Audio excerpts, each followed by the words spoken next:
Adobe has just announced a brand new AI model, and that is a new image generator. It is the Firefly Image 3. This thing has a bunch of amazing features. I'm going to be going over all of them, showing you some demos. I actually got my hands on using this product recently, and I've been really impressed with a lot of things that Adobe has done. So they did a big press release that kind of outlined everything going on here. But the funny thing is, where I get a lot of my news these days is literally just from X. So I actually saw this first on X. If you're interested in following like an influencer that is in Adobe, Chris Castanova is an awesome influencer. She works at Adobe and she always is kind of tweeting about the latest things. Anyways, she shared a really interesting video recently of some images that this thing can do. And the main thing she said is that it's good at generating realistic images. So this kind of new version, and we saw a very similar kind of progress with like Midjourney, where it started being really good at kind of fantasy, and then it's kind of good at kind of like different type styles of art. And eventually this thing is able to just straight up generate what looks very similar to like realistic photos, photorealistic photos. This is, I think, one of the big things that they are focusing on. So people have been commenting on this. Different people have been like doing their own tests and showing, what they were able to generate with it. People have, examples of models with blue hair and blue dresses and whatever, but like they look photorealistic like an actual person. So it's very, very good. Someone asked an interesting question, and I'm going to cover this because I didn't see this in any press releases or anywhere else. So it feels like Twitter is kind of the only place you get this. Someone said, do you think it has character consistency? Chris said, there's style and structure consistency. There's a way you can trick it to some sort of character consistency. She has like a tutorial and video where she kind of showed you how to do that. That being said, this is not something it specifically does. So definitely Midjourney is still ahead of the curve on this, because Midjourney recently unveiled a feature where you have character consistency, meaning that you could have the same character in different images in different places. So that is definitely something that Midjourney has ahead, which is kind of a big deal if you're trying to do, some sort of like book or some sort of graphics on your website where you need like the same character in multiple different positions or places or shots. This is something that Midjourney's now able to do, does it fairly well. I think it kind of made this big announcement of the ability to do this back in March.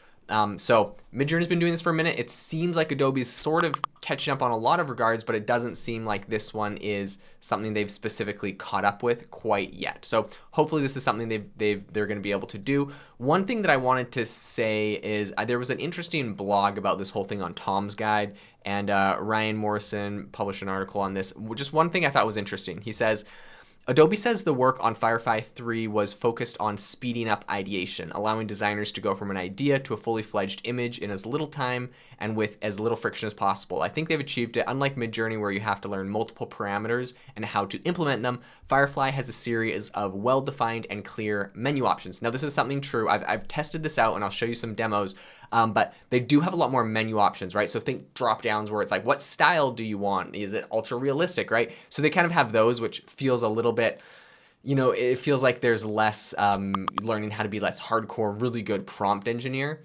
One other thing he said was Firefly 3 seems to have better photorealism, a wider variety of outputs from a single prompt across styles like photo, art, illustration, as well as options to set mood or lighting. So it's got a lot of really cool features. When I was playing with it, I actually asked it to generate something. I've done a couple things. The first one I asked it to do was to generate a picture of like a house in a cottage. It's kind of this default prompt, and it did a great job. The one interesting thing I will say is I put the words hyper realistic, which if you do that on Midjourney, it was hyper realistic.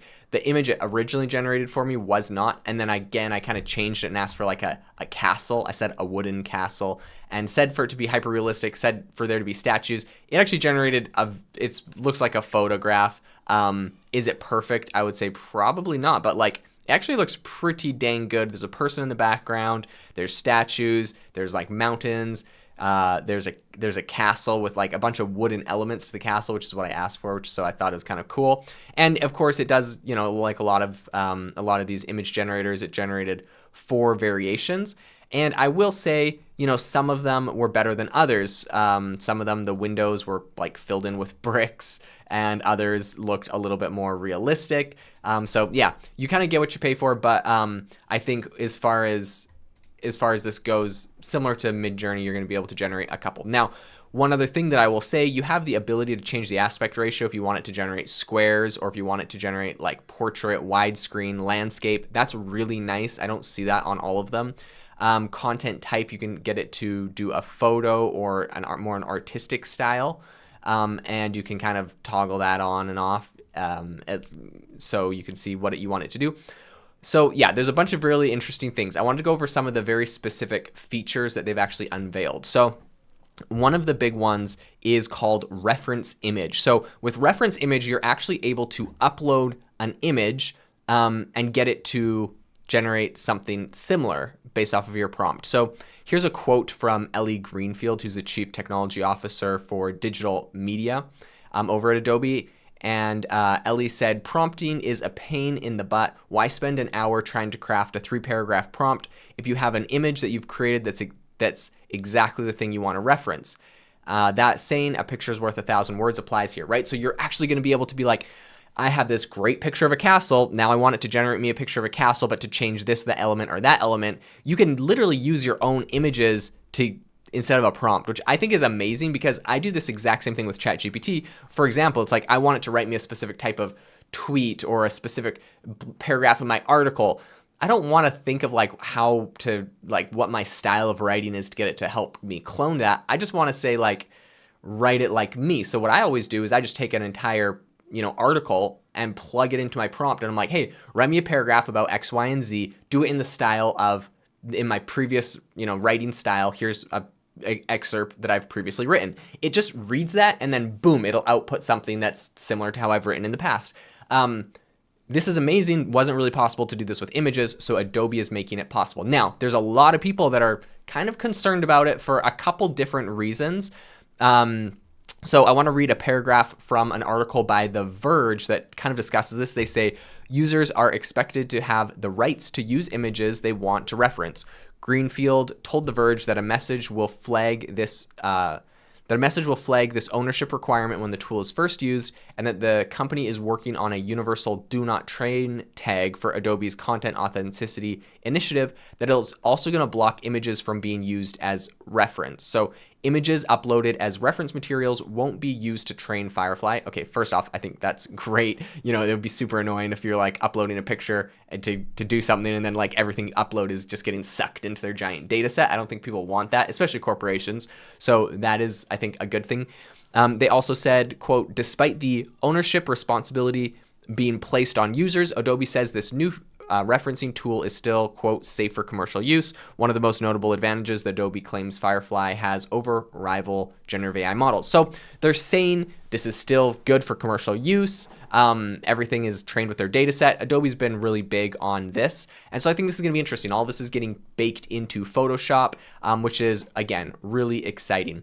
They have a couple other generative AI tools that are kind of already in here, and a lot of the stuff is stuff we've been seeing, right? They have like a generative AI generate background, where you can like upload a picture of your product, for example, and then it can come up with a bunch of different backgrounds. You can say like, they have an example where it's like a perfume bottle, and then they're saying like generate a background with pink peonies or orchids or water, and it's like changing the background behind this perfume bottle. They have another one called generate similar. This is essentially going to be used where it can generate images similar or come up with different variations of the same image, which is really interesting. And then this new model they have has a lot higher quality of capabilities in generating these images compared to all of the, its previous ones. So it's going to be able to do a lot of interesting things. They have something called an adjustment brush that they've recently added. They showed a demo where like, essentially, honestly, it reminds me of something that's already in kind of like Adobe shucks, I forget, whatever the one all the photographers use where they're creating the filters and stuff. Lightroom, there you go. And essentially they have like a brush where they highlight someone's glasses and they can change the color of his glasses with it. So, I mean, that feels kind of like an Adobe tool that you've seen other places, but this is something that's also gonna be baked into this. So all in all, I think this is really impressive. I mean, the big news here is just how much better this model is getting at generating realistic like photos. Not perfect, and I don't actually think it's as good as Midjourney right now. It's kind of interesting when you hear people talk about this, they're saying like, this is so much better than Midjourney because you don't have to learn these complex prompts. Like, yeah, but at the same time, the quality of Midjourney I think is still a little bit better. So like maybe it's a little bit more complex to learn the prompts, but if you want like the best in class, it's going to be Midjourney. So all in all, I think that this is a really interesting time to be making these photos. I'll keep you up to date as they roll this out and add new features. But all in all, I think this is an amazing update. Great work from Adobe, really keeping up with the this new image model here. And the thing that's amazing about, of course, Photoshop or Adobe that you're not going to see with other people, even like Midjourney, is they already have such popular software tools in the creative space and image and video generation, or editing tools, that now that they can plug this in, that's millions and millions of users that are going to get direct access to this. So I do think you can't discount Adobe, you can't count them out, because they have such a huge user base. This is already plugged in, and they just integrate this into a tool, and millions of people will instantly be using it. If you enjoyed the episode today, I would really, really appreciate it if you could drop a review, like the video if you're watching on YouTube, or follow us on Spotify and Apple. Leave us a review. I love them all. Hope that you all have an amazing rest of your day.